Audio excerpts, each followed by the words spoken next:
This is changing the world. Some could say the change has already happened.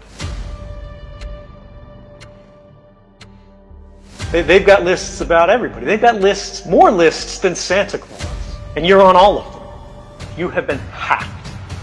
But this is coming, and it's coming quickly. These are the things that nobody wants us to know, but everybody needs to know.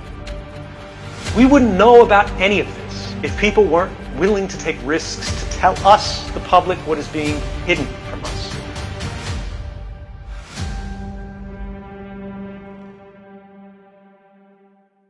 Whenever a great institution, a great power, a great government is embarrassed, or their policies are called into question in a way that challenges their power on a fundamental level, right? Not at the edges, not a way they can easily change, but something that goes right to the heart of what they claim an authority is that belongs to them and them alone.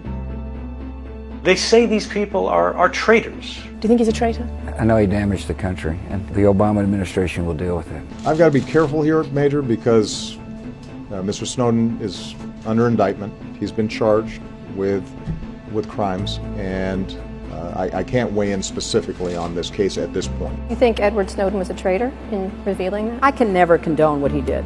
You know, he stole millions of documents. And the great irony is the vast majority of those documents had nothing to do with American civil liberties, privacy, or anything affecting us here at home. They were about information we had vis-a-vis China, Russia, Iran, others. If I am a traitor, as these generals and presidents and all these figures say, the John Kerrys of the world, who is it that I betrayed? The information that I revealed didn't go to the Chinese, it didn't go to the Russians, it didn't go to the Brazilians, it didn't go to the French. It went to American journalists, right? That all made an independent editorial determination. Not just this is what some crazy guy at the NSA thought the world needed to know. Not just Americans, but everyone needed to know. But what the newspapers thought the world needed to know. This is why we have a free press in open societies.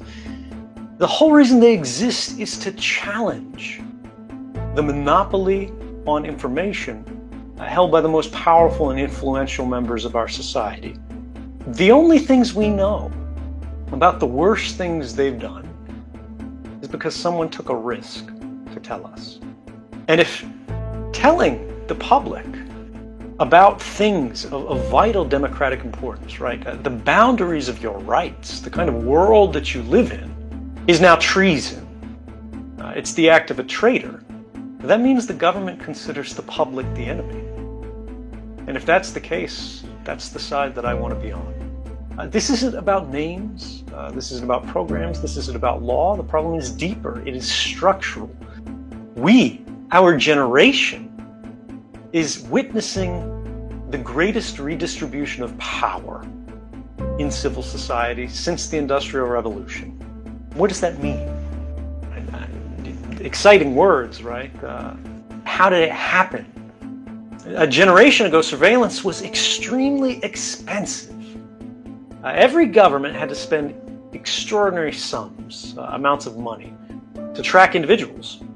To know somebody's location, just their location required teams of officers, both in buildings and out on the streets, that were working across many different shifts.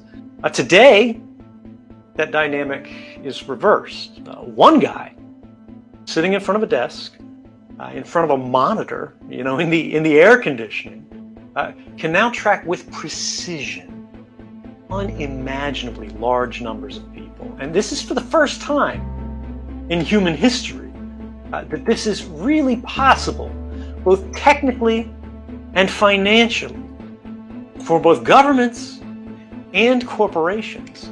Start to not just see what an individual is doing, but for the mass of the public.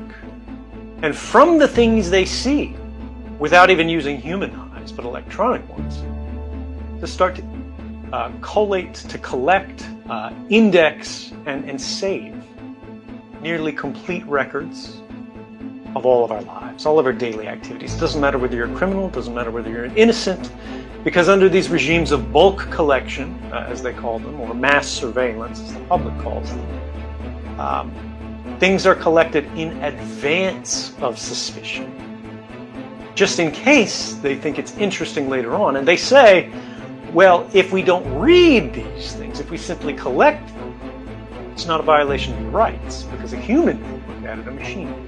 The idea of an unconsidered thought, the youthful indiscretion, a forgotten mistake, you know, the picture of us drinking when we were younger at a party that our parents didn't know about, just being among friends, you know, those are starting to sound quaint for a forgotten time. These are things that no longer exist. Mistakes that don't follow us. Everything follows us. And think about what that means for just the human psyche. Who remembers precisely what they were doing on this evening just a few weeks ago? How about a few months ago? How about a few years ago? None of you, probably. I don't. But the spies at your intelligence services, they do. They've got lists about everybody. They've got lists, more lists than Santa Claus. And you're on all of them. Think about Facebook. Think about Mark Zuckerberg. He's almost intentionally insulted parliaments in Europe by going, I don't have to answer your questions. I'm too busy. I'll send some, person at the bottom of the corporate structure to go sit in the chair, but my chair will be empty. And think about what that means about how he views the world and your place in it.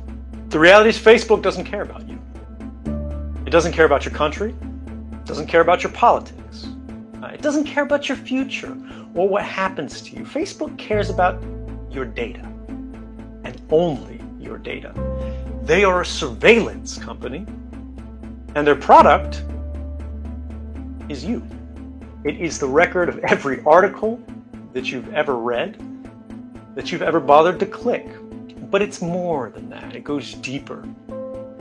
It's the people that you care about, and who among them means the most to you. It is the ideas that attract you and the things that repel you.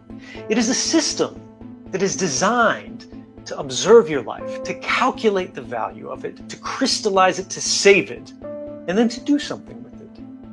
It is a system designed to put your mind on a shelf with a price tag that is available to anyone with the money. And it works. Now, some of you might say, well, these are just the things that I put out there online, voluntarily. You'd be wrong. But for the sake of argument, let's pretend it's true and move on again, away from government, away from just social media, that kind of corporate surveillance, to something more personal. What about the things that you don't choose to share? How many of you in the audience have a smartphone with you right now? An iPhone or an Android phone. It's everyone, right? I want you to imagine that right now there's a Russian company whose entire business is based around the idea of developing a kind of digital burglary tool. And they go by the name the NSO Group. Their product used to work like this. They'd send you a time-sensitive text message with a link in it, something that they think you're likely to click, like a package delivery notification or an alert that one of your family members has died, and these are the funeral arrangements, and are you going to be there?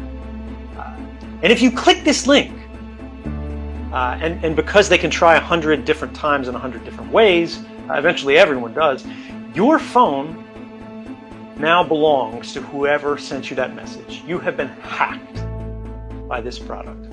Now, the scary thing is, because of refinements in this practically criminal product, and it has a real name because this is a real-life example, it's called Pegasus. It's now being reported that they no longer need you to click anything.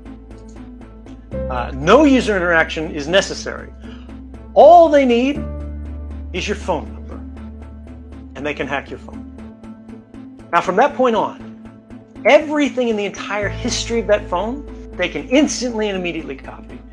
And everything that happens on your phone from that day forward, every place you go, everyone you call, everything you read, every photograph, or because they can turn on your camera and they can turn on your microphone whenever they want, not just when you want it.